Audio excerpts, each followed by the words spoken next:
How's it going, everybody? This is Martin Stokes here. And this is Dean Scurry. And I am a traveller. And I am a countryman. Welcome to A Traveller And a Countryman podcast. Okay, we're here now today, and today is our number 12 podcast. We're here with a very special guest, Helen Stokes, my mother, better known as Helen Haney. She stands at 6'5". Martin, give it Ellie. Ellie Stokes. The whole world doesn't know about Helen. I know about Helen myself. We're here today with our number 12 podcast, and we have a very special guest, Ellie Stokes, my mother, better known as Ellie Haney, as she calls herself when she gets drunk. You know that. So we're going to have a chat with her now, and she's going to give a small bit of a life story here to the countryman here, yeah? He's going to be asking her a couple of random questions. As long as he doesn't get carried away and maybe get himself through out the door, yeah? For being over excessive, yeah?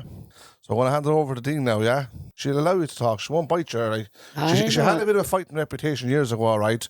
But she doesn't do that now. She hung up the gloves about 30 years ago. Is that true? So, yeah. Ellie? Is we call Ellie? Big Ellie. Well, my name is Ellie, but I had to go by Helen myself because I called an ugly name, Ellie. You don't like the name Ellie? No. Why? I never liked it. It's an awful thing. Who called you Ellie? Well, no, but I don't know. Well, her parents, everybody. naturally. Because when I myself, I'm going into the clinic or anywhere, the doctor, and give Helen. Well, it's obviously her parents called her Ellie. Yeah. Yeah. But it's an awful thing to live with a name for 73 years and then tell somebody you don't like it. Huh? Yeah. Did you not open your mouth and tell them? That's why she doesn't call herself. Did you not open your mouth and tell them, I don't like that name? She couldn't. She was an infant. How would I? She was a baby. So let's start at the start. This is episode 12. Helen, so we do a podcast. It's called A Traveller and a Countryman. Yeah. Now, I played you a bit of the podcast earlier on, and there's a few episodes I played you. One of them was an episode called Family, and it was Martin talking about you and his daddy and how you met and how your wedding was drew down and how you got a black eye from a fella who threw a stone at you. My brother-in-law. He was only a Gosson, he was. He was only a Gosson. But no one knew that until she told us. Only a young lad. The day I got married. Say the word slowly. What's the word? Gossoon, is it? Gossoon. Yeah, he's only a Gossoon. Gossoon is a boy. So the day I got married... My father sent us home, me and my sister. Yeah. And we had a horse and cart. And of course I was driving home, the horse, and there was little bushes going along. Was anyone with you, no? Mary, my sister Mary got it. And he was in the ditch and firing out stones. But he fired a stone at the horse. But it was me going down. He thought she was the horse. My eye came out of my... You're saying your man's a head like a horse. Is that what you're saying? That was the birthday present I got. Yeah. The marriage wedding present. You had a good aim, hadn't you? So, I only just said that to you so you'd relax because you were a little bit nervous when we came here. You thought we were taking over your caravan. Oh, I know about the caravan. So we're here we have to go over the caravan, yes. We're here in Helen's caravan in St. Margaret's Park. And Helen's caravan, isn't it? Helen's caravan. I said Hell's. Oh, Hell's kitchen. Talk up there a little bit, Dean. We're in Helen's caravan. Yeah. In St. Margaret's Park. And this is the first kind of live podcast we're doing that's not in the studio. Sort of, yes. It's our second one with a guest. It's our first one with a lady or a woman guest. Last week we had a fella on. He was the first guest we had on. You're the second guest. Right. You're the first lady. She's a lady. She's the first one. Whoa, whoa. Who's that? Who sees that? Tom Jones. Tom Jones. Yeah. She's a lady. Whoa. It's going to be closing time tonight before you go home with the wedding carrying on. No, we're just loosening up. There's I don't mind. I'm even alright. Are you a singer as well? I don't go to bed until 3, 4 in the morning. Dean, it's what time now? It's around 7 now, is it? Yeah, something like that. Better get her. She's in good form now for talking. So we're loosening her up. We will have a good shower before she gets the drinks out. Yeah. What drinks? When she gets the drinks out, she's going to put us. I cannot think of a bad liver. You have a bad liver? Yeah. And you've been up till 3 o'clock in the morning? Oh, I watch television. I love watching the films. Yeah. True movies. What do you watch? All true movies. True movies, yeah? Yeah. So, Helen McDonough. Stokes. Helen Stokes. Haney. Helen Stokes, Haney, McDonough. You've about 15 names. Well, I done that to her. She's Helen Stokes now, naturally, she's married. Yeah. She was McDonough before she got married. Her mother was Haney before she got married. My grandmother. I'm taking notes. I'm writing all this down because I'm going to forget now. We put the 4 names on her. Helen, Helen Haney Stokes McDonough. Do you know if I'm getting letter back from the fair countries? Yeah. It comes back Haney, McDonough, Stokes, Helen. Yeah. When you get a letter from the far countries, what are you talking about the far countries? I'll tell you why. You know the poor children? Yeah. Send on a few bob to them and they get the letters back. Ah, very good. You see. And that's what the Merton done to me. She's not a big... They never knew what Merton does to me. No, Yeah, no, go on here, Martin. You shut up now for a second. Martin, shut up. I'll tell you what he does to me. And another thing I'm going to tell you, I was going to tell you a while ago there. Is this on? This is on, yeah, we're on. About maybe every week, Merton might ring me if he doesn't come down. You know what I mean? And he says to me, "Oh, Sister Ellie, how are you getting on?" He makes out with my brother. Francie's name is. He makes out that he's fancy. He's Francie, yeah. Yeah. And of She keeps course, falling for sometimes us. I fall for the. I forget myself. I say, "How are you, I call him Mohel Francie. How are you, Mohel Francie? How are you getting on?" All this crack. Motor. Mohel, where are you? Mohel, We came from Mohel, yeah. We came Village from where she Mohel. I came can't from. talk too good with me. He come on and he keep talking. And like that, I comes fond in. But she did fall for it lots of times. I did fall for it a few times. But I promise you. But now I don't fall for it. Now I know it's him. He just be messing. He's a messer. Have you all messing me? Telling me who he is Merton and how is everything up there in Ballymun and everything, you know what I mean? And that's what he does to me. Oh, he goes on. And how many children have you got? 12. Are you joking me? No. 12 children. Yeah. And can I ask how many of them are living? The whole lot, thank God. The whole lot of them are still living. Mm-hmm. Thank God. And do you know their names? Give us their names, rattle them off. Well, Thomas first, Yeah. then Bernie, then Bridgie, then Anthony, then Mary, then Merton, then Ellie, then Winnie, then Patrick, then Nancy, then Johnny, and then Mikey. And you're in the middle, Martin, are you? I'm basically the sixth. He's the sixth one. The lucky and the good looking one. So that's how she never gets confused. Like. So you're like the middle child, eh? You're spoiled rotten. Yeah. You've a big grin on your face here, like rotten, you're at the getting all the sugar lumps. Spoiled rotten throughout the door every chance you got. I was talking to your mammy before you got him here, and she said when you were a young fella, you were really quiet. You think so? Yeah. Was he really quiet? Tell us about him as a young fella. Yeah, very quiet he was. Very good manners. Always not cheeky. He'd do what you tell him to do. Well, none of them was cheeky now. I tell you, whatever I tell him to do. And where was this growing up? Everywhere around the country, in England and Ireland and And you dragged... Leitrim and How many kids were you dragging around at once? 10 and 10 to England was. Where? Over to England I went with 10. Yeah. Come back here to Dublin I had 10 and then they were going to school and then we So had we're two over more in the than years after. before this, is that right? I was on a tour that time, I was 3 years. Yeah. What age did you go over to England from? So you got married in 1965. I married at 16, I went to England when I was 17. And so we done an episode called Family, and it's all part of it is about you and your husband, Flakes. Is that his Yeah. name? She's getting Flakes. to that part. Yeah. No, I just want to tee it up because I want to link the episodes that we done because me and Martin done 10 episodes before we got any guests on. Yeah. And we were talking about loads of stuff, a lot of family, a lot of traveller stuff, and so on. Yeah. And he mentioned you a good few times. Yeah, he gave me a bit of a backstory about your wedding and how it was drew down. And Yeah. there's a lot of things that I heard then that I didn't know, and I never heard the phrase "drew down" before, because arranged marriage. Well, at that time, all weddings was arranged marriages. All traveller weddings. All traveller weddings, yeah. It was all arranged. And did you know what's Flakes' name? Martin. Martin. Yeah. Did you know Martin? Good name, a very good Stokes, name. Martin's daddy. Did you know him at all? Oh, I knew them, his father and mother, like. His mother would be my aunt the whole time. Knew them be camping away from them, more on Mohol. We camped together, but I didn't know I was getting married to him or that. He was going to ask me or anything like that. When you say us camp together, a couple of miles apart. Yeah. Yeah, but just in the fingers, my Camps all over the place. But all over the place, you know what I mean? Even in tents and wagons, are we, Mother? Yeah. One day, I went to town, my father and mother and Merton's father and mother and my auntie went to town and her husband and they drew the wedding down in town. Yeah. So he came out and said to me, "We're getting you married."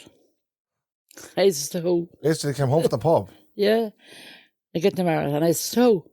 And he said to Merton here, Martin Stokes. I said, "No." You No, never told me that bit. don't mind about the no. The no part was, you see. I know. He was a good looking chap when he was young and his photos there to prove No, it. what happened to So me? she was more shy than anything else. Merton, Despite the saying she wasn't. What happened to me? I never wanted to get married. I thought in my own brain I never wanted to get married. When our wedding was down, I was around 15. My sister was married at 16 before, did you see? And he said, no, wait till she's 16. So Margaret went off to England and for that year and came back then. And then my mind was up then. Like an Elvis story, Dean. She was too young to get married. He was making me anyone's pay me. Say that again. Say that again. He went to England and came back. Yeah. And it was a year ago from England, him and his sister and brother-in-law.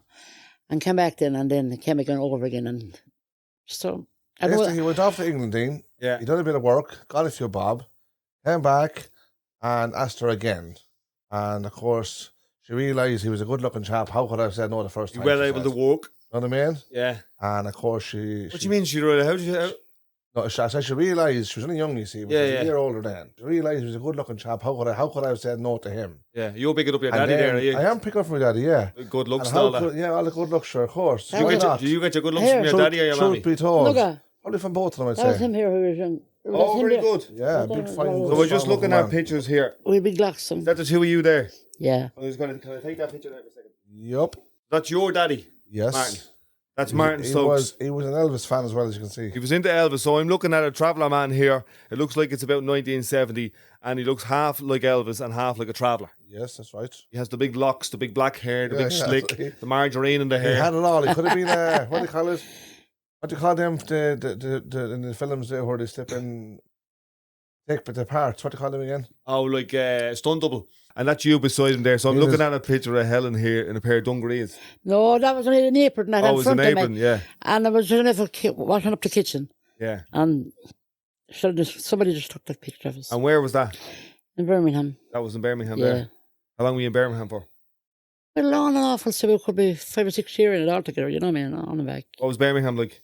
It's okay, I mean, you couldn't get home very much in it because some men, kids of mine and everything, and Martin, he'd no lorry there, and he'd go out sometimes just look for old jobs and things and a bit of scrap and things like that. Or was he working on the building sites for a while? He was. Oh, he worked when McGaff was getting married at that time, with one or two children. He was very good for working on the building sites. Yeah, he was a great worker. He was a good worker, he was. Up in the buildings, big buildings, he'd work on them on. Constantly, I was a good fear working on them. On and off as well. Very good. Him and his uncle used to work on them. He was Pat Stokes as well. Yeah. Pat Stokes, yeah. They used to call him the Bishop for a nickname. The Bishop? Yeah. Why do you call him that? I think his head was bald then. And he does try to call it that. The rest of them, huh? Yeah, and where did Flakes get the name from? Do you know? Well, if you don't want to tell me, you don't want to tell me. If you're embarrassing now. Well, tell him. Of course, tell him. He was sent to a shop and he came back with the wrong messages. Yeah. What do you think? What had he in the back of his bike when he came back?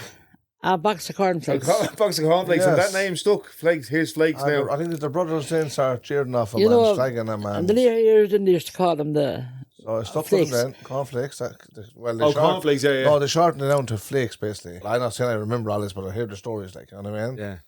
But as far as I know, it was all the brothers. So nearly all the travellers had nicknames, everyone. A lot of travellers had nicknames, yeah. All his brothers had nicknames as well. He has many brothers, 11 brothers, wasn't it? Big family, 11 brothers he had. There's no, there was 11 of them all together. There's 20 altogether. It was 11 brothers altogether, wasn't it? 11 brothers, yeah. Actually, 4 there with all the brothers, wasn't there? I have a lift up there. There was 4 there with all the brothers together.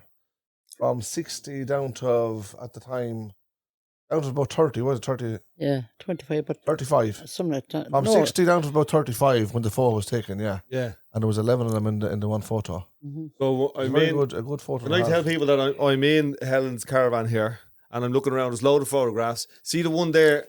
See that one up there, Martin, as well? Beside the mirror, who's that? Me and my husband and all again. Yeah. Martin. Yeah, and that's over there, looking in the pillar. That's who he was very sick there. He was sick there, was he? He was very sick there, and I was. Can I ask what happened to him? Motor neuron disease. Yep. When did he pass 4 years ago, did he? He had it 4 years. When he got it first, the doctors told him he'd about 6 months he'd live. Yeah. But he was a fire, and he lived basically for 4 years afterwards. But it did take its toll and took a big effect on him, like, obviously. It's four and a half years then now. Yeah, four and a half years. He had it for 4 years. He lived 4 years after. Yeah, 4 years after when he passed away. He died at 71 then. They gave him 6 months to live with that. Yeah. And he lived for 4 years. Yeah, but he wasn't giving up that handy, like. Yeah. When he came from the hospital, he went straight to the pub. Did he, yeah? Oh, that was the kind of... Yeah. He was very fond of drinking. Where was he drinking? He drank everywhere. England or I know, he had a wherever. couple when he was He here. had a couple of locals here. He was down here with here. a couple of locals here in Ballymun. There's 2 pubs, the Penthouse and the Towers. Yeah. And then he had the Kappa House in Finglas. Yeah. What he used to do, you get a couple of pints every now and again in each of the pubs. So he had 3 locals basically. When one pub was barred, he'd go back to the other one. Nah? Yeah. I was saying that I don't think he ever got barred of any pub. You told me he might have got caught up with a couple of lads who were drinking beside him in one of the episodes. Yeah. He could sit at a table for a month and there wouldn't be a word of him. Never get That a was bottle the kind of of him. him. He's just quiet But fellow, there was is he? I'm going to tell you good about him. Go on. There was this fella and in the Kappa House, and he'd come over to him every time he'd come in, and he'd read through and say that you'd read to me for him. What do you mean, backbiting and talking about people? Yeah, giving out, telling about this, and such a fella done this, and such a fella done that, you know what I mean? But he was telling this American constant the whole time, and he was a man that never brought a story in his life. Who wasn't? Merton was, Yes. Lord have mercy on him. You never what? He'd never tell a story. Yeah. Or he'd never talk about anybody bad. Yeah. There's always something good he'd say about them. But this man was all the time running down another man. You know what I mean? And he said, don't... Would you say like He was reading bad for other men? No, yeah, for one man. Like, it's classed as a backbiting again, Yeah, basically, yeah, you call it. Some And- people call it ridiculing. And the man said to him, don't mention that back to that man when he comes in, he said. And he said back, the American said back to him, I am. I'm telling him, he said. Oh, you wouldn't do that, he says. I'll tell you what, I don't want to tell you. I'm telling him that if you didn't want me to know that, he said, you wouldn't tell me, he said, about that man. Shouldn't have told him. No, he shouldn't have told me, he said. Or he wouldn't, Merton would never tell about anybody. Yeah. But when he was getting sick of it every day, when the man came in the door, Merton stood up. And he said, I see him there, he said. He's ridiculing us for last week. The two of them thumped to death in the Cap House. The other fella that was mouthing off. Yeah. And My Merton told about him. yeah. He was telling the stories to them. Dean, what you're saying is, my father was sitting down, Yeah. having his pint. Yeah. The other guy comes in, sits down beside him, and he starts, let's say, backbiting another man that wasn't even in the pub. So my father said to me, he said, look, he said, every time I come in here, he said, you're sitting down beside me, he said, telling me stories and lies about that man, he said.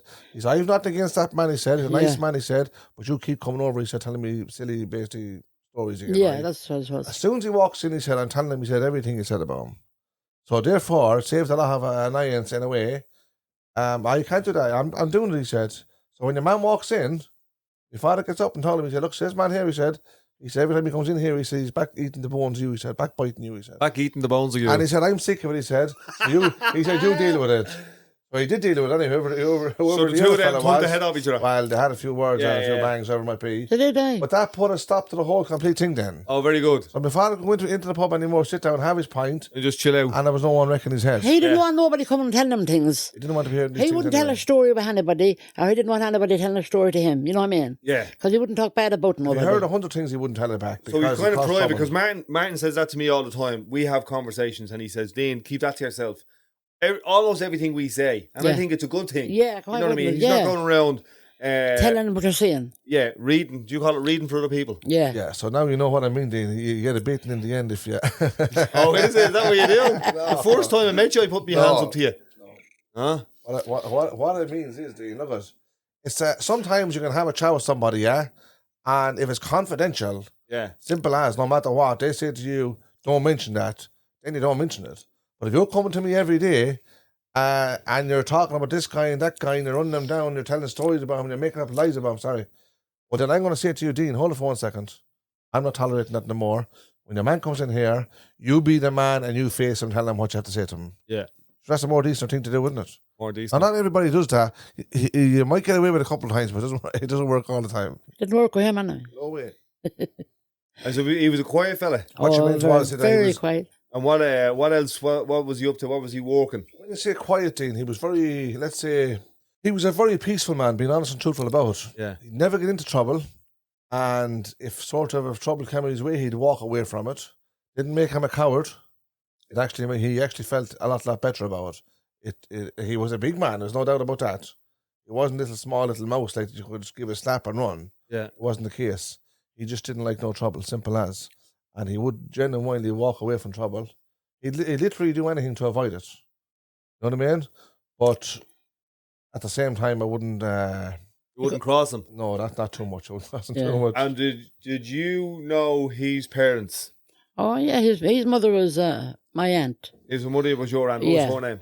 Bridget. Bridget, yeah. Well, her name was Bride, we used to call her Okay. Bridget. And his father was Tom. And did they live Had down him in there. Mohill? Yeah. Yeah. See if I had the four of them on top of the bed there. Which photo was it? Old Tom Bride. Yeah, Joey. See top of a small bed there. Go back to the door. Get that photo, one, Joey, and then show it. Put it on that. And my one. father, here. Here on top of this bed here, see. Your father and mother, where's their And I think my photos? father and mother was there as well. You have the two photos there. It's nice to show them. I had them up there, but I took them down. So Helen has a photo book, old She- old school photographs that we're going to have a look at. Dean, this woman has thousands of photos. Oh, I've She hundreds of takes- them there, but I She takes pride in her photos. told them, Joy. Oh my God, that's a stunner. Oh, this is my father and mother, the first one Put them there. there, Joey, at the bunks there, Dean. I'm going to take it. I'll ask Helen and ask Martin. Can I take a picture of these to show people who are listening? Because Yeah, you can. so the idea here is, Helen, there's going to be people listening to this podcast. Yeah. Yeah. One who wouldn't know what travellers are, who's probably never met a traveller, Yeah. who's never heard a traveller, Yeah. heard a voice. Yeah.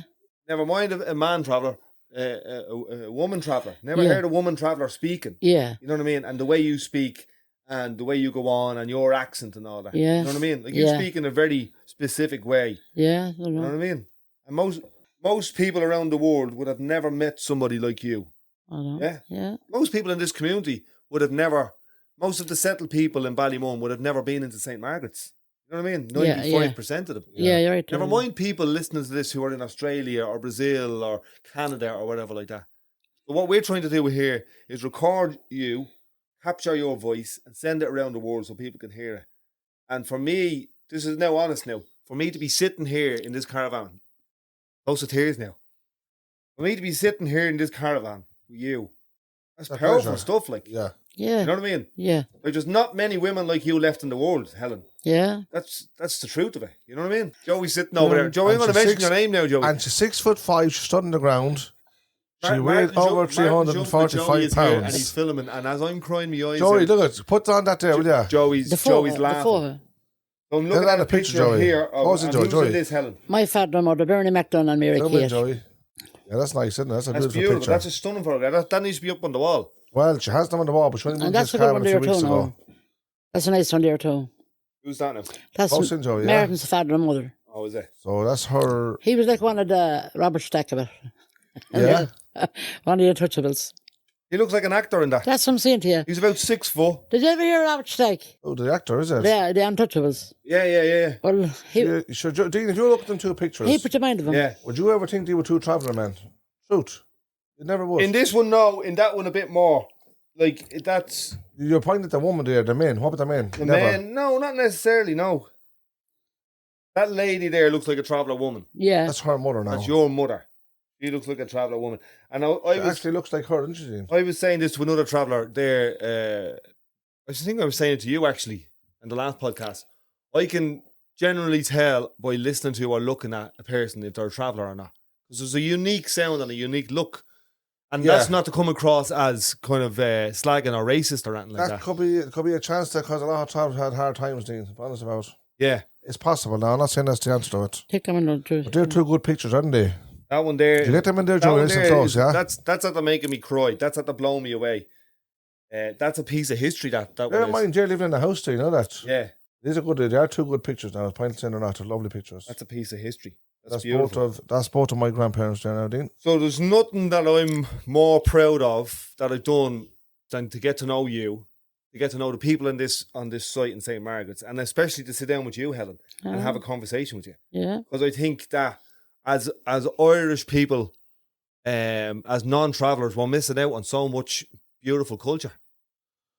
Maybe it's because travellers don't get a chance to do these things, Dean, or get to talk to people, or get out and about, and maybe because it depends on what kind of interest there is. Well, back in about 50 years ago, there was more.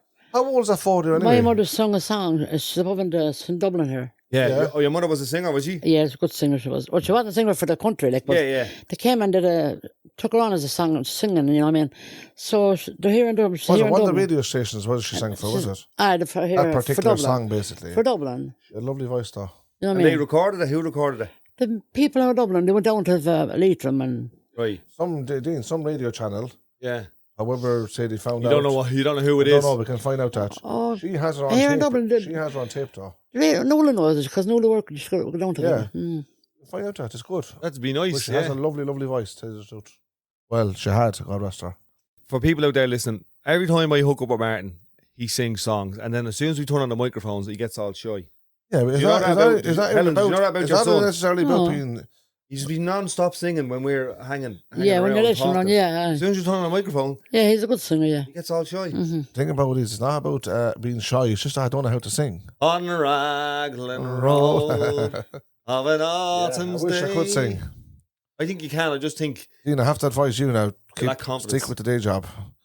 Don't take up the singing. So tell us a bit more about him. He was shy. He was a quiet young fella, was he? Yeah, very quiet. And one of the things that I noticed about him, he's very, what's the word? Oh, yeah. He's very religious. Yeah. Got that for me. Did he? Well, a good part of it. She does a lot of praying, Dean. She does her rosary there and she does her divine And you know what, I mercy. don't know, you wouldn't like to believe this. And most of all, she doesn't do much wrong to people. I go up to Thomas Street, and there's a chapel up there, and St. Rita's, and I get the masses done every month for all the dead, all the souls in the purgatory and everything. Yeah. I was up there yesterday, now you wouldn't believe it. I get it done for everyone throughout the world. And even they couldn't believe it when I do that above Thomas Street in the chapel. And even one day I was doing it, and the woman said to me, "You're a great woman," says, "to do that. You're getting it done for everybody." Well, I says, "I can't miss nobody then." Yeah. Now that was everybody living. And I got one done for everybody dead and the souls. And done for my own family and every family that I think of. I get them all done. And believe now, yesterday my month was up and I was up there yesterday, getting them done again. What do you mean you're getting the prayer done?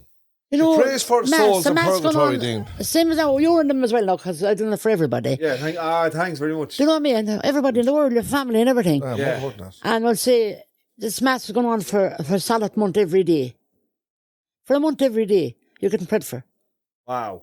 Everybody is. That's lovely. And everyone in the world that I have it done for, they're getting prayed for. It's like a bouquet of masses, basically. Yeah. In other words, Dean, you have someone praying for you, you don't even know who's praying for you. You see, Remember I said this in the last podcast, sometimes the things going right. You were saying to Shawnee in the last podcast that maybe there was someone praying for you. And I think it's a beautiful thing that you have faith in it, that you believe in that. Yeah. Well, the woman that does the mass, she couldn't believe it. When I says, I can't think of everybody in the world say for the do it for them, but I do one for everybody throughout the world. Well, throughout the world means all over the world, doesn't it? Mm-hmm. And that have been done for every month for them, for every day for a month, for everybody. So, travellers on country. Sometimes it is hard to think of everybody, so I just put them all in one. Stick them all in one. Well, I do that every month. Yeah, but it's for me, it's like the thing I was taught when I was a young fella, that we're all God's children, so you stick everybody in. Yeah, everybody. Well, yes, yeah. It was like to treat everybody the same kind of thing. Yeah. So, in a way, when you're praying for them, you are treating them because you like someone to pray for you. Yeah. So, why not pray for somebody else? Yeah. Sometimes people need prayers and they mightn't have the strength. I do that. I see me going to Lourdes there when I was about 7 or 8 years back. And I spent £700 alone in masses for the people and candles. And when he was with me. For other people, yeah. You know, for everybody. What would you be spending the money on? I hope you On spend the more masses. for me. I did it for everybody. I spent £700 for no big candle lights for 12 months. For one of them. And for small candles. Very good. So you have a candle that lasts the whole year. And for masses. And done all my prayers as well. I'm praying for everybody. You know what I mean? What more could I do? Because if you go to Lourdes, we're always getting something, medals or pictures or everything like this. But I didn't get very much of them money. Nowadays, the money. Literally, we'll say in the traveller community, have everything. When you go to Lourdes or Medjugorje, you like to bring something back to somebody, you say as many people as you probably can. Yeah. But maybe you'll drop a holy water or maybe a medal or whatever little picture or something, like a candle or something. The most important thing is lighting candles over there for them and also getting masses said for them. That is probably the best thing that you can do for them.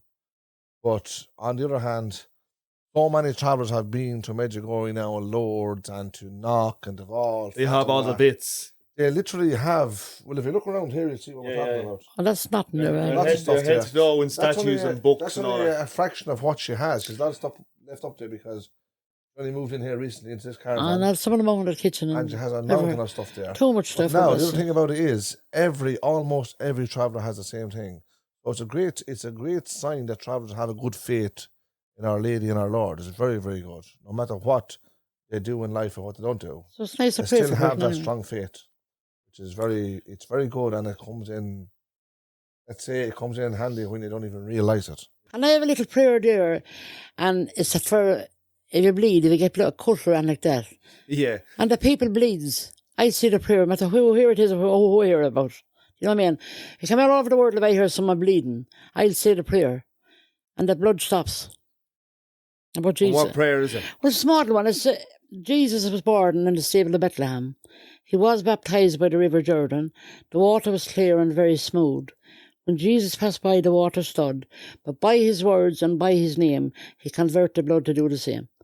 When the water stood, Yeah. well, when a person had bleed in, when he said a prayer, the blood would stop.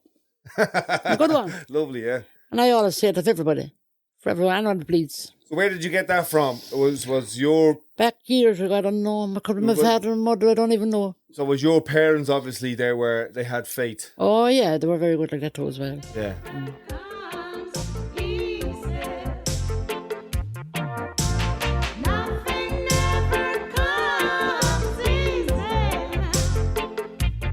Was it long after when you got married? Was it long after then when your father and mother got the house in Mohill then? Well, when I got married, I went to England in it. A few months after somewhat, and he got a house when I was gone to England. He got the He house. lived there. all the life in the house then, didn't He lived all the life in that house, you know. And You you know can't that- see there, but That same house now, when her parents passed away, her younger but oldest brother, if you like, he applied for the house. He's actually living in the house now. yeah, Oh, beautiful, yeah. yeah. Great, it was great to carry And- that on, wasn't Yeah. it? And married my sister. And they were so many years in the house. Would he be maybe 40 years in the house, would he? Probably in and around that anyway, maybe 30 or whatever. About 30 anyway. years, about 30 years. So they literally reared, when she got married then, they literally reared the rest of the family, was it? Yeah. All whole the rest of them family up then there, and they went to school Was in reared the in that sea. house. Where's that house? In Mohill, In Mohill. County Leitrim, yeah. Actually a nice little place. So can I ask you a question? When you said begging, what does that mean? Well, there was no door on that time for my father and mother and like that. But my father would make a few tins or go out and sell them and like that, you know what I mean? Cans or buckets or things like that. And my mother would do the begging in the house like for spuds or milk or flour, anything at all she'd get. Yeah. And that kept the place going then. So I remember growing up here in the 80s in Ballymun, and travellers would knock on the door and just say, you know, they'd ask you, do you have any old shoes or jackets or bits and bobs? Yeah, any You know what I clothes, mean? I do it as I finished with it, yeah. That was the same thing. Yeah. Now, we didn't really see that as begging. It was more just knocking around to see. Yeah. Well, Do you we- have anything spare, anything left over, Yeah. anything In a you weren't sense. using? Well, we used to call it begging that time. Yeah, years yeah, ago, yeah, you know, yeah. man, yeah. Well, in a sense it was begging, like, it wasn't borrowing it to give it back, were you? Yes. No. Yeah. Well, yeah, And you weren't robbing it, you weren't robbing it. so we the class as begging. Yeah, you were And you asking. know, It you was know, the most decent word to use when you when And you used the three of them. you know something? That was the best times of all. Yeah. And there was no sickness, there was no doctors, there was no nothing. No, there wasn't at that time. That's what they reckon. Sometimes they reckon that you're. Not everyone would agree now, but they reckon that your poorest days are your happiest days. There were, yeah. Some people mightn't see that. You'd never see a child back of a doctor or one thing or another. And the food you were getting and eating was a lot better than the food now. Yeah. Mm. I think the more... Or in meaning that you had enough to eat and a bed to sleep in, yeah. a roof over Oh, you'd your head. always plenty to eat because you get from house to house. The reality, But you had the reality of it is, what more would you want? like, we grew up with fresh food, not frozen food. No. You know what I mean? Yeah. Like the same as you. You grew up Yeah, with there fresh was no food. You didn't have, carrots, so you didn't spuds. have Everything, yeah. yesterday's food. You had Yeah. today's food. We had all the food. Yeah, we Um, were lucky to have last week's food. Cabbage, turnips, spuds, anything like that, all in that, lovely. And you'd love that. And you know, if you boil a pot of cabbage and make bacon and anything like that, and there was some left over, and you would put your lid on that till next morning if you wanted, dude. yeah. Well, next morning you could warm the up and eat it. It's beautiful. That's the best. Do you know today? Yeah. You have to peg it in the bin as soon as you finish with it. But that's what my dad used to do. We'd have a stew. Like most people in Dublin Yeah. in the Yeah, 80s, I you'd have a thought stew. of that, yeah. And the stew would be best after 3 days. Oh, like, yeah. and you'd heat it up. Yeah. But I'm sure, like, Maybe Today wouldn't do that because Yeah. it got red rotten. But I'm sure Or is my it dad's because people- parents, they would have having something on the stove for 7 days. You know what I mean? Yeah, but is it a case where maybe that was the situation back then? Yeah. So I mightn't have the food, whereas today, too much selfishness. There's more waste than anything else. Too much food wasted. Yeah. Too many choices.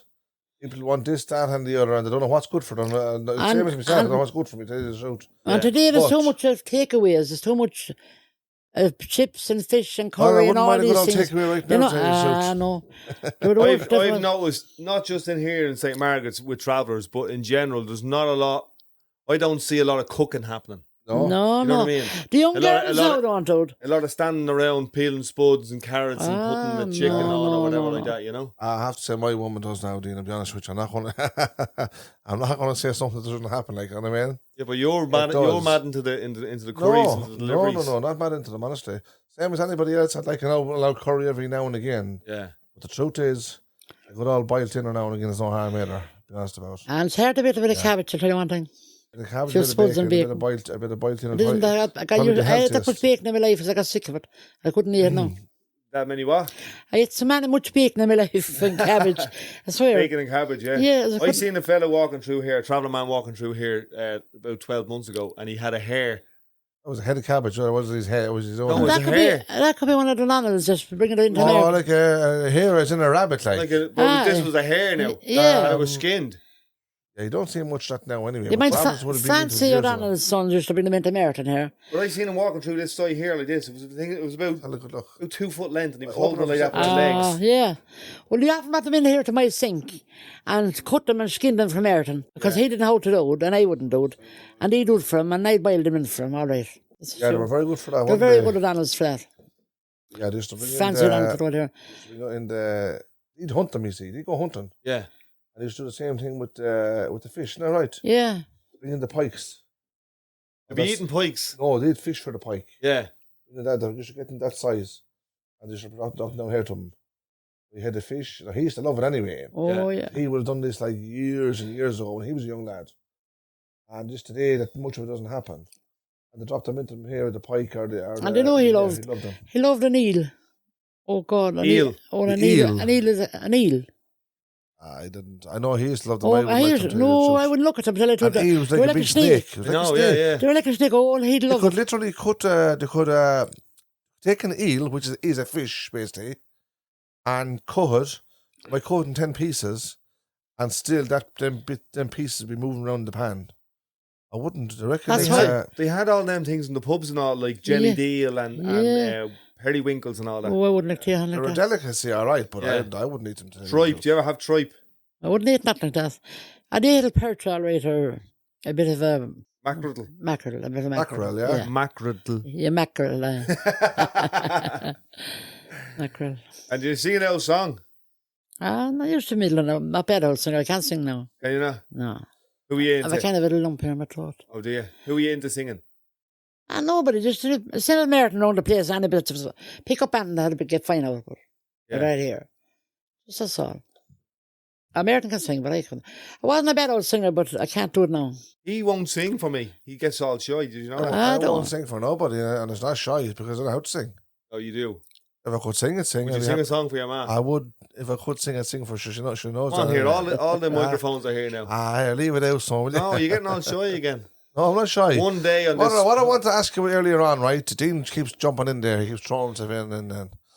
Remember you said Flakes when he was fond of drink? Obviously he was. Yeah. Of course, he was an alcoholic in the end. Around what age was he when he sort of started to drink? Oh, let's see now. Was it Maybe- around the time his father died, was it? We often heard that. No, that's when he got into the drinking.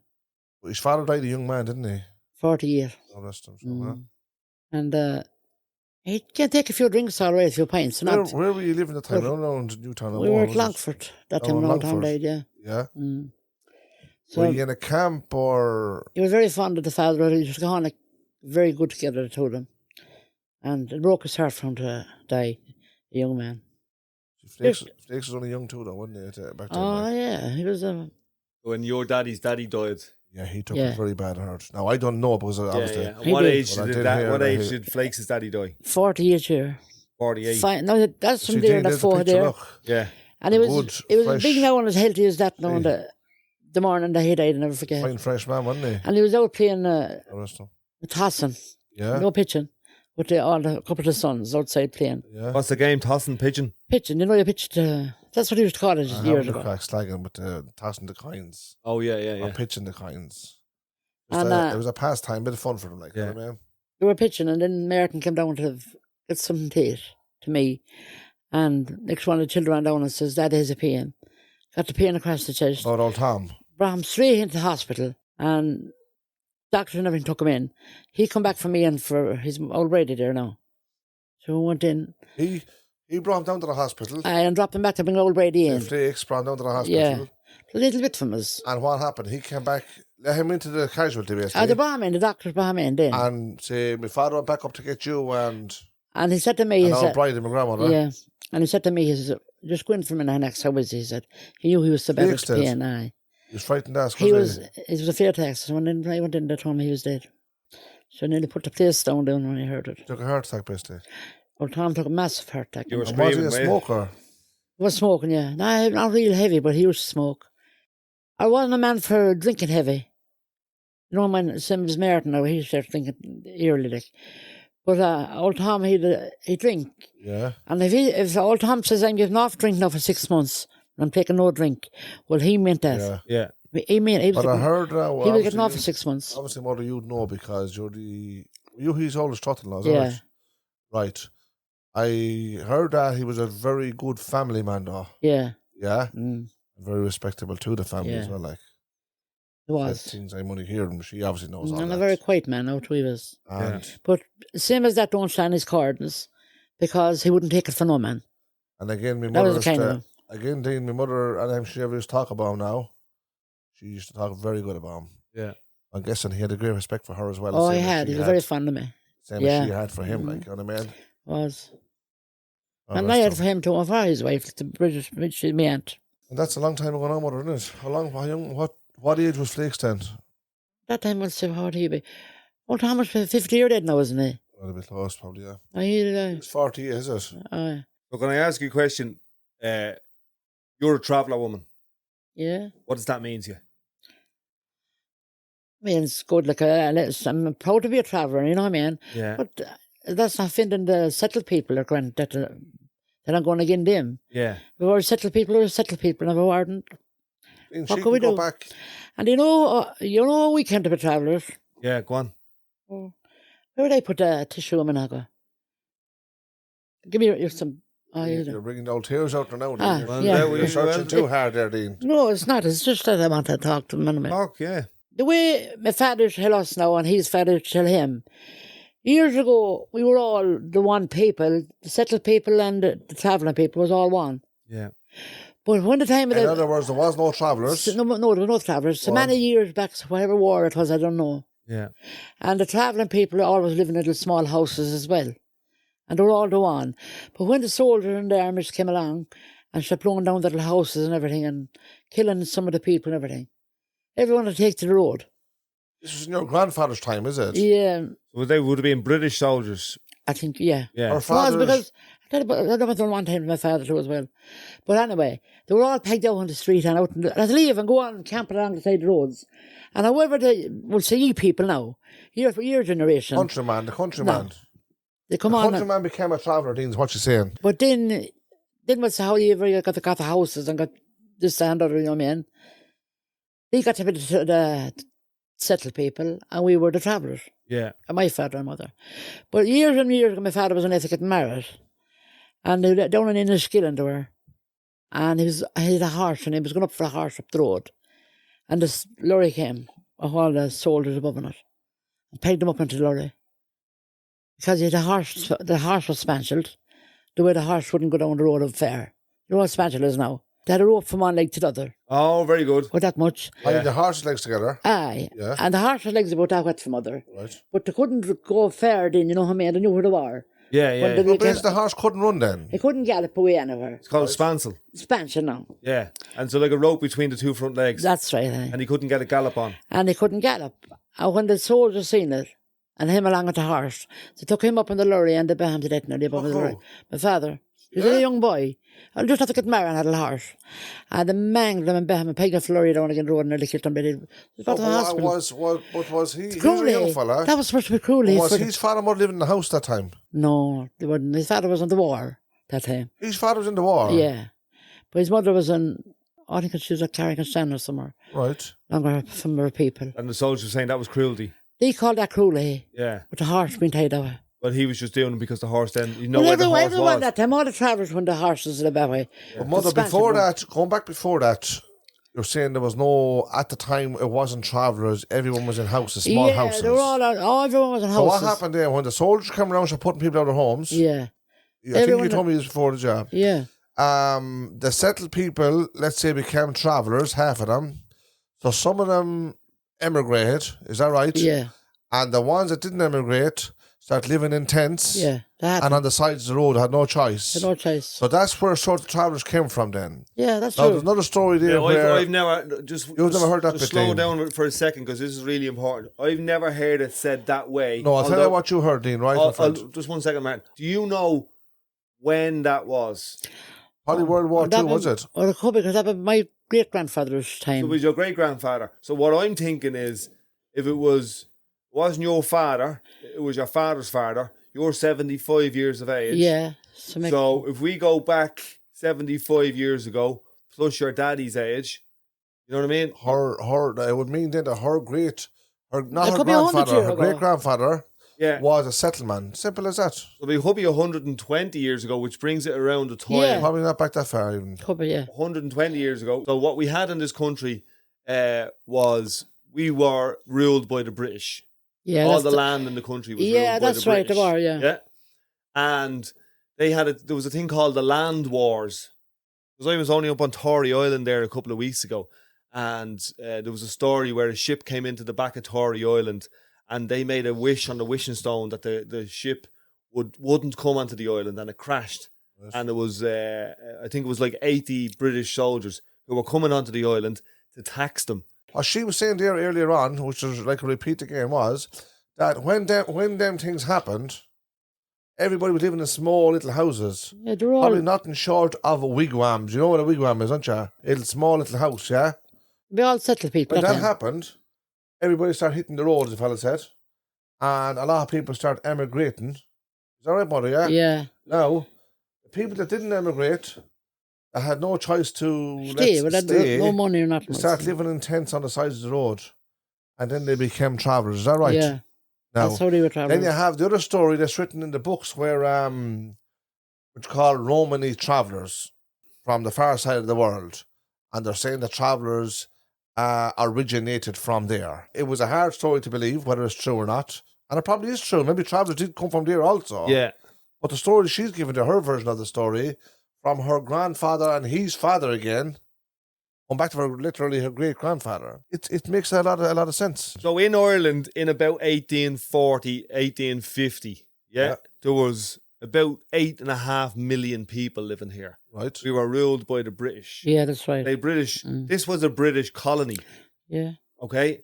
There was loads of the docks in town was the second busiest harbour in the world, right?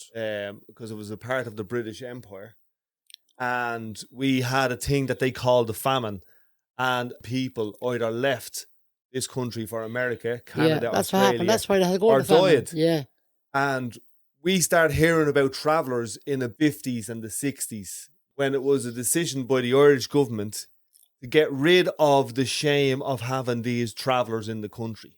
So between the famine, which is ended about 1950, and 1850 and about 1950. That's 100 years. Yeah. Okay? And that's when your father's father would have been alive. Yeah. Okay? Mm-hmm.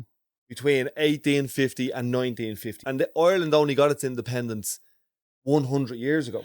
So they, as in travellers, are us. Yeah. We are them. Yeah. We're all one. Yeah, all the one, yeah. And when I come into this caravan, that's why I start crying. Yeah. Do you know what I mean? It's who we are. Yeah, that's right. It's not some made up thing. It's who we are as people. There's no difference in anybody. You know what I mean? Everybody is God's children anyway up or down. Yeah. And that was the time of the Titanic thing. How many years ago was that? When 1912. everybody had to immigrate that time with the famine at the time. It was what I heard him saying. Yeah. The father and mother they could often talking about it was. Yeah, but it's probably going back a little bit before that. Oh, is it? What you're saying there now, because but at the same time, maybe it went on for years. Chances are it went on for years. Yeah, because everybody If it immigrated leads that up time. to mostly. 1912, Yeah. which is like 10, 12 years now. at the 10 moment. years ago was the Titanic, yeah. 110 And then years 10 now. years after that, we got our Yeah, independence. but go 5 years before that, or Yeah. maybe 10 years before that. Yeah, so we had Where, land wars in where this all country. this was happening, what she's saying there, Yeah. where people were living in houses, and a little, they called them houses, little huts, and had to There were move little mud because of the houses war, and then looking for refuge, the fellow would say. So I think probably it's either one or the other way to look at it, is that everyone was travellers at one time, or everyone was country people at one time. Which is it going to be? All the one. And then what they had to we do. know now, because Do you know that time, Martin? At that time, that's why, did you ever see down in the countries when you go through the country? Did you ever see houses up long lanes or at the back of hills, around like that? Yeah. Well, that's where they had to go and hide that time. Yeah. And make little small houses, the people, know the settled people, and make little small houses at the back of the hills. Out the back of the hills, and I will say big long lanes and the back of the mountains and everything.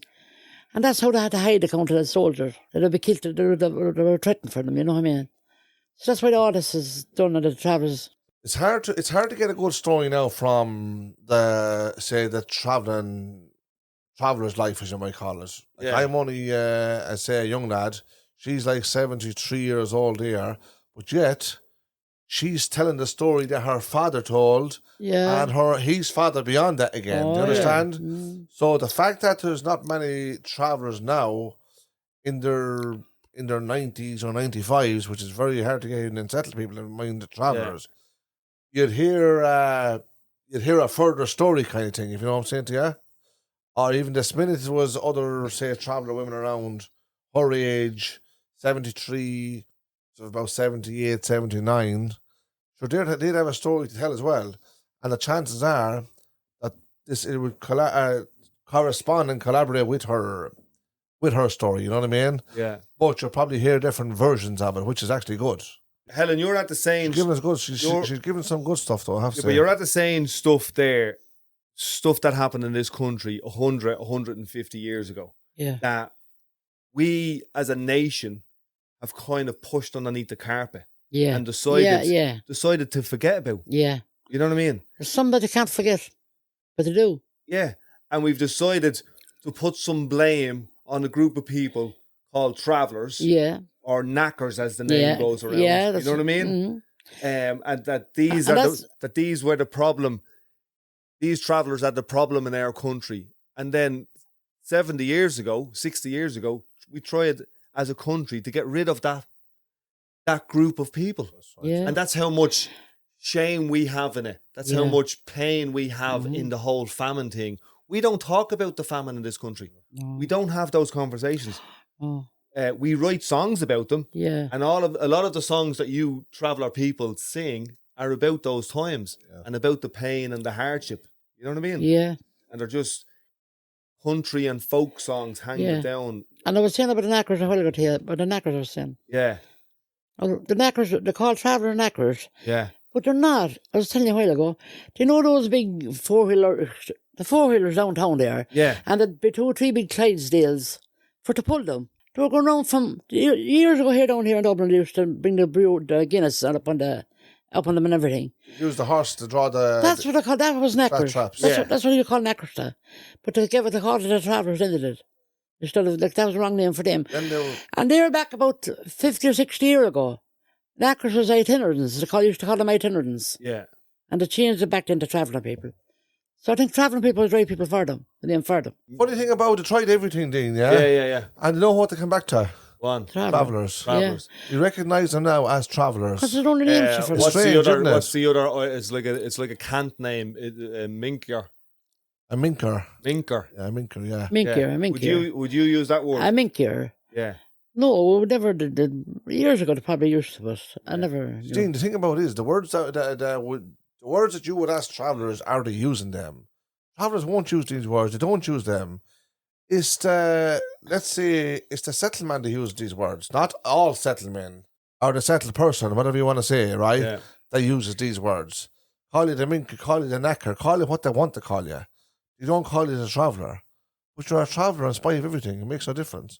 And if you're in Ireland, you're Irish, so you're a member of the Irish society. I think that's a very hard thing for Irish people who aren't travellers to accept that travellers are them. Travellers are Irish.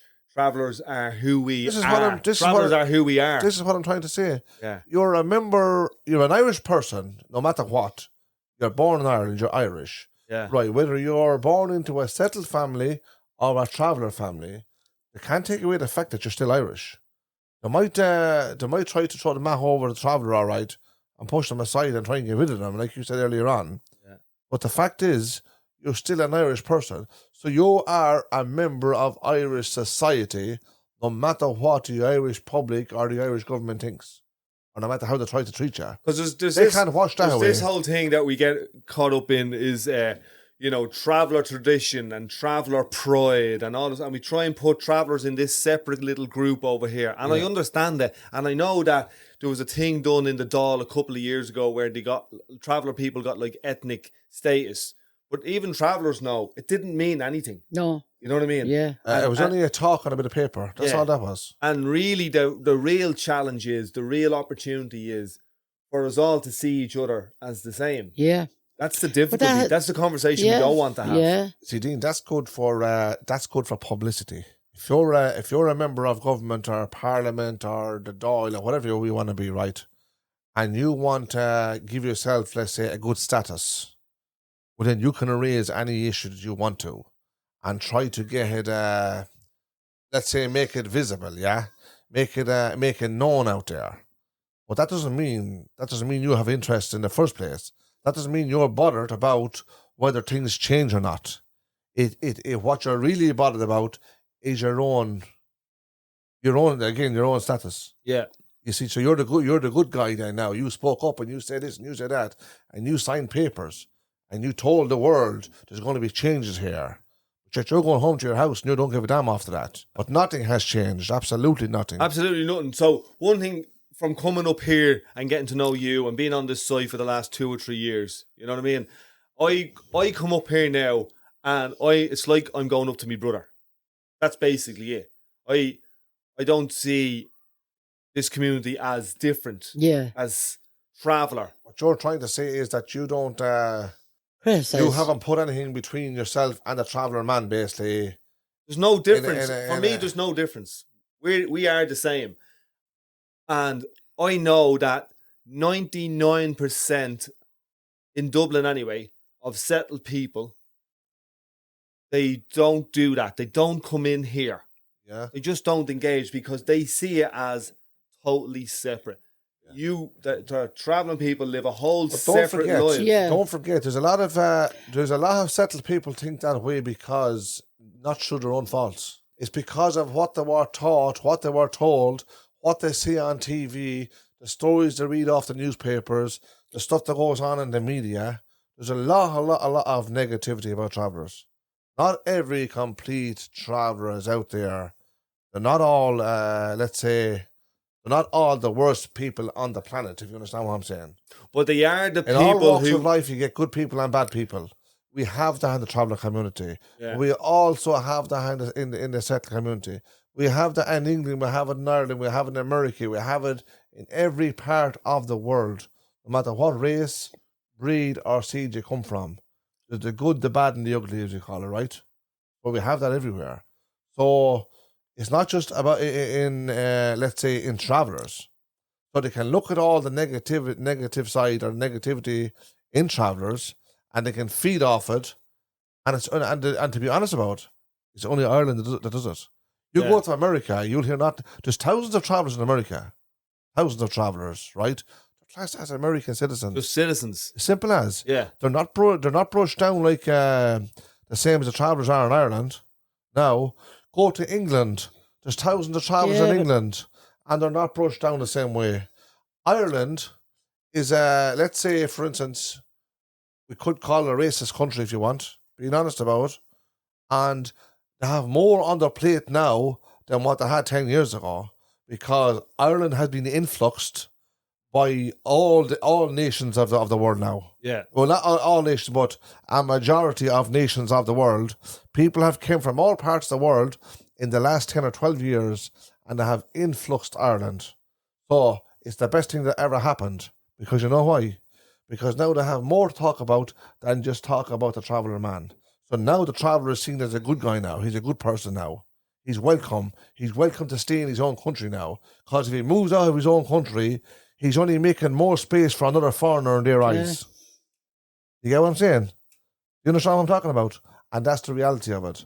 So fair play to the foreign man that comes in, the black man, the Asian man, all colours and all races that comes into this country and straightens up the government and talks up to them and gets what they want off them. Because why? Because the government had no respect for travellers when travellers were lying down and not opening their mouths and just being kind and living normally as they should live. Yeah. Trying to be a part of society, and they weren't allowed to be that part. But now, every race, breed, seed and generation has come into Ireland and making themselves part of society. And give them 10 out of 10 for it. Yeah. I play to them. Yeah. So it's same as the black people out in the far countries now years ago. Yeah. Didn't they make slaves out of them and everything, and there were nobody, and they shoot them and they kill them and everything. And everybody was still all the one people, white and black. I mean, like, that's an awful thing to do to them. Where the tree hill, she said they're treating the black people like They're very bad. the dirt of the earth, you're going to put it that way. Yeah. Didn't they do it to Charlie Pride when he got to be a they singer? weren't taking into consideration that there were Hadn't he human... the singing behind the stage? And behind a curtain, and they wouldn't let him out in the front. That's Who, right. who is it? Charlie Pride is Charlie dead now, Pride, the one of man. the best country singers that ever lived. One of them. Now, there's hundreds of them, but he's one of them. Yeah. And yet, he had to sing behind, in his own country, he had to sing behind, not just his own country, Everywhere. in other countries, everywhere he went, he had to sing behind a curtain, although he was a beautiful singer, yeah? Let's say they couldn't identify his colour. He's a black man. He's a black man behind a white curtain. Bad, wasn't it? Yes. Was, it's And very he was a bad. beautiful singer. He entertained Oh, everything. literally millions and millions and millions of people, Lovely singer. but they never knew he was black. We let you entertain us, but we won't accept you. But don't No, let us yeah. see your colour. But the later years then, when they got used to him then, and they knew about him singing and everything, they let him all out, and she went all over the world then, he did. He's dead now, he is. That's what they done. It's very like, aggravating to stupid people. No, man.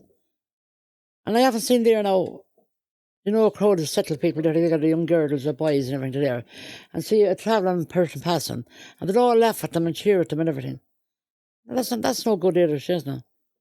I think, though, sometimes what we do is it's always good to have a scapegoat or a fall guy. Yeah. Yeah. It's Yeah. always good to have somebody who's lower on the ladder than we are. Yeah. Because then we can get away with stuff.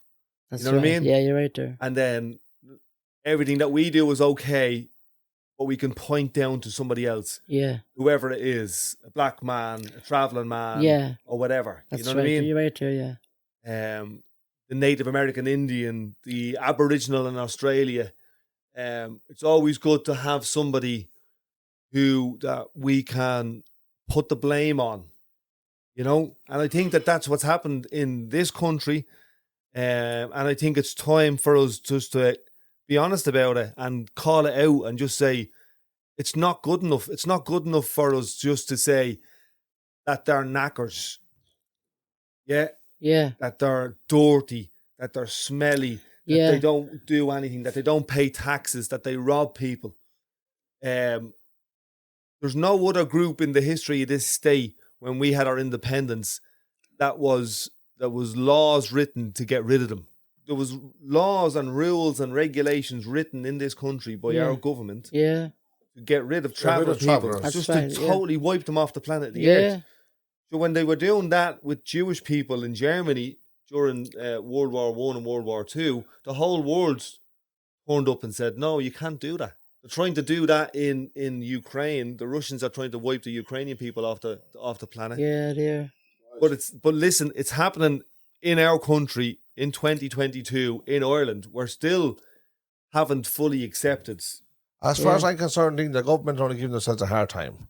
They're wasting their time trying to wipe the travellers off the planet because it's not going to happen. Travellers, as we said before, they're going to be around forever. Simple as that.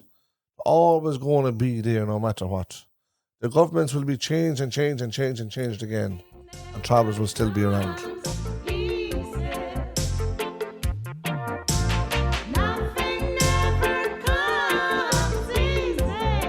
Mother, I want to go back to one thing earlier on, right? About my father. I want to talk a little bit about my father, right? The rest of him. You know when that happened to his father when he passed away, yeah? Yeah. Obviously, you said Flakes took it very bad, say, when his father passed away, because they were like brothers more than best friends more than father and son, basically. So was that around that time then he started sort of hitting the drink then, yeah? Yeah. From the house. He was. He used to drink before, but not the same as... Well, he liked to drink, same as but anybody, not, he did a drink. he wasn't But not classed the as a same as drinker. he'd be going alcoholic over it. No? So when he died, his father died in... He wasn't alcoholic, he was an alcoholic. Yeah. Drink, he just started drinking more or less every day then, basically. drink more when he'd get it. Yeah. But where he'd have to have it. And that's what happened. But I remember as, no, when I was only young now, very, very young, I'm guessing probably 8, 9 years of age, probably 7, 8 years of age. Yeah. And we were living in a house in Birmingham, that right? Yeah. So was that where we came from? From Longford over to Birmingham, was it? And he'd come home, like I was only said, I can just vaguely remember it. And he'd come home from the pub and he'd sing a song, but it was a song that sort of corresponded to his father, sort of. And he'd just break down and cry every time. Every time he'd come home and he'd sing that song when he'd be drunk, like, and he'd just break down and cry. And I remember that. I'm sure now, I'm sure my older brothers now, like so Tom and Bernie now, I'm sure they probably remember this as well. I remember that song, the little wine drinker. Yeah, but he had a couple of songs. He had that one there. Another old song, who used to sing it? I can't remember the song who used to sing it. There was a song there, Noreen Bawn, he used to sing. And he'd break down he used to sing it. It was actually a lovely song. And he'd sing it. And it was only years later when I realised that was the song that he used to sing. What was that? But he'd always break down it when he'd get let's say he'd be halfway through it, and all of a sudden then he'd just break down crying. Yeah. Did you know it? And it was about no, I don't know the song literally. I know of the song. Yeah. I know a couple of the words of the song, but don't ask me to sing it because I cannot sing the song. And he'd sing the same couple of songs every time he come home. Obviously, she remembers this. Do you remember Mother do you remember Leachlands Park Road? Yeah. Well, I'm talking about around that time now. Yeah. And around that time in Leachlands Park Road, Birmingham, and God rest him, and he'd come home and said from the pub, and he'd obviously talking about his father and stuff like that there. Back then, we wouldn't have a clue. We wouldn't understand, you know what I mean? But it was years later on then when I used to remember this all came back to my mind, and I realised what it was all about then, like, you know what I mean? But obviously, of course, she took it. She said there his father was his best friend back then. Yeah. Very, very close. And naturally, he took it very, very bad. And then, of course, the way my mother is explaining there, he took it bad because it was so much of a shock to him. It happened so instant. And so, thinking, when I say thinking, put yourself into the picture there. Look how fresh your man he was. Yeah. 48 years of age. Fine, big, strong, good-looking man. And him having him there every single day, and all of a sudden he takes a pain in his chest, touch wood, and say, God, make it far away from everybody, and rush to hospital. And then, thinking that he was sort of still okay, he went back up to get, say, my mother and my grandmother, which is his mother.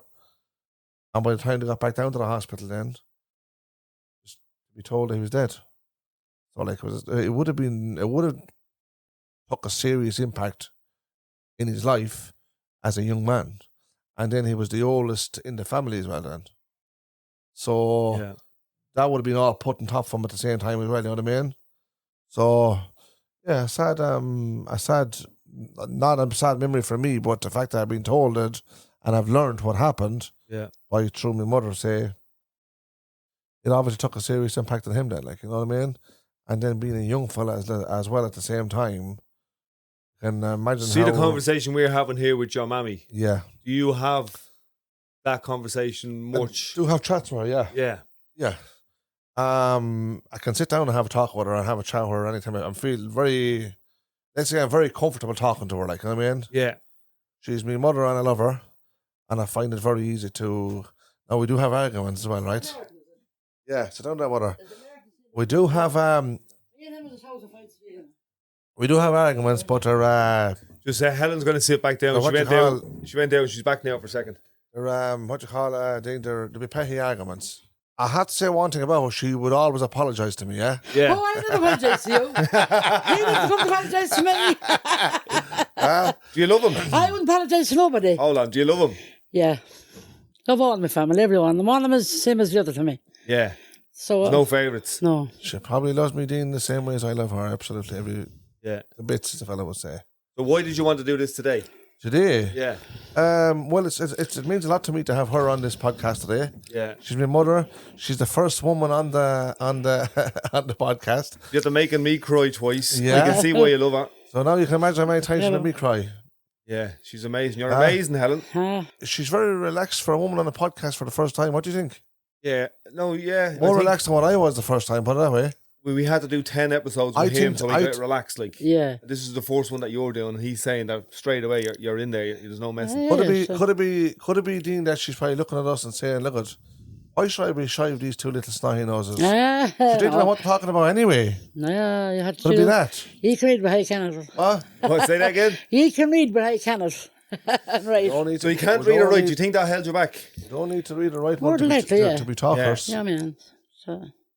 In what way would it hold her back? Fair anyway, in the same way. It didn't stop her from growing. She's 6'5". Yeah. Told her a while ago he said about the legs. I remember I told you earlier on she had a big reputation, boxing reputation, about 30 years ago. Yeah, so that didn't hold her back at all whatsoever. Like Tyson Fury eats her heart out. She's got 20 you know what I mean? My mother's kids, here now. 37, 42 kids. She has 12 children, is it? Yeah. This woman has grandkids are uncountable. Well, and great-grand... Police went out in next month. Yeah. I'm having a great-grandchild. So she's a great-grandmother. I'm a great-grand already. And I'll be having a great-grand... Is that how you go out? The next month. She's a grandmother, great-grandmother. And a great-grandmother. And she's a great woman in person. Huh? For the last while, I'm always complaining with my knees, my back. My back is very bad. Your knees, your back, your head, your nose, your teeth, everything wrong with me. I come into the broken bucket. That's too bad. She still has the 4-wheel drive outside the door there. So now it's the one with no engine. Yeah. You don't need no tax, no insurance, no license. But you know when anyone says to me, and it gets her everywhere. I say I've already got tax insured. It gets her everywhere. She doesn't need all that. No, I don't bother with lifts. Not lift. But with that, I can't walk without it. I can walk around here without it. But if I wanted to walk to Ballymun without it, no, I couldn't.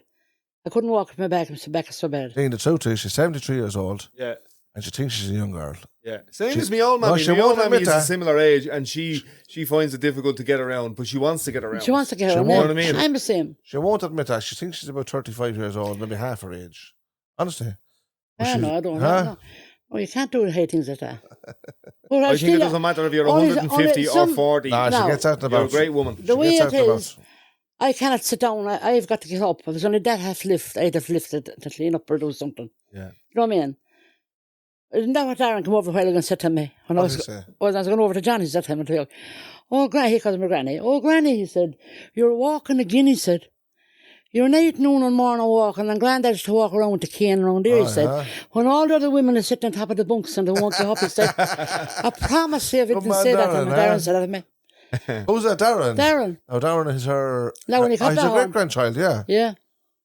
Darren is her great-grandson. Very good. How many have you got? How many... I couldn't count. Add them up? I don't know. You'd have to take a pen and paper, Dean, to be honest with you. To get the calculator out. Yeah. If you had to give her a week's notice, she would have all that counting done. I'd say there'd be a couple of hundred, I'd say, of grandchildren. Grandchildren, yeah. And then maybe 1.5 of great-grandchildren. Yeah. And then... 1.5. What's 1.5 mean? That means 150, is it? It must be. Well, hopefully we recorded this and we got all the sound and all the audio. And when then some of them grandchildren are Martin's age, Yeah. and they'll be sitting here and watching the videos and listening to you, listening to your stories, and listening to your memories of 100 years ago, 150 years ago, Yeah. when all Irish people was Irish people. And She's still Irish, Dean. She'll tell you that. She'll tell you no, she doesn't drink lately anyway since my father died. She barely drinks. But when she used to have a few, and if him and her got into a bit of you know what I mean? Bit of a dictation as all young couples do. Yeah. She'd tell you, she'd say she's Ellie Haney to the backbone. Ellie Haney. We used to be stitches with her, so he'd be laughing at her other side. I tried to vex him, I wouldn't say it was Stokes. I was over here near McDonagh. And he scratched her head and said, "Gee, why didn't I marry a dummy?" Hey, if I ever get married again, it's married on me. Yeah. So she couldn't nag back. He'd all say that. You know, he had all the one-liners. He was good at them. He was very good for that. He said to me, his sister-in-law out there, me and him was there one day, and he said to his, Amir better stop the other day to me. And he said to his sister-in-law, she said, well, if I was married to you, she said, I'd give you a python, she said. And but what he said back to her, well, if I was married to you, he said, I'd take it. She wouldn't have to feed him. She brought up the other day out there. Did she? That was a good one though, huh? If I was married to you, I'd take it. Thanks very much. It was great looking at you, listening to you. You're a great woman. Sure, I haven't done it. So are we finished up this one, Dean, now, yeah? That's it, we're finished up. So we're going to say, ladies and gentlemen, Ellie Haney Stokes McDonagh has left the building. Like Elvis. It's been a pleasure talking to her. Go on, the travelling people. Episode 12, the first lady, the first woman. Yeah. Strongest woman I've met this year. It's amazing.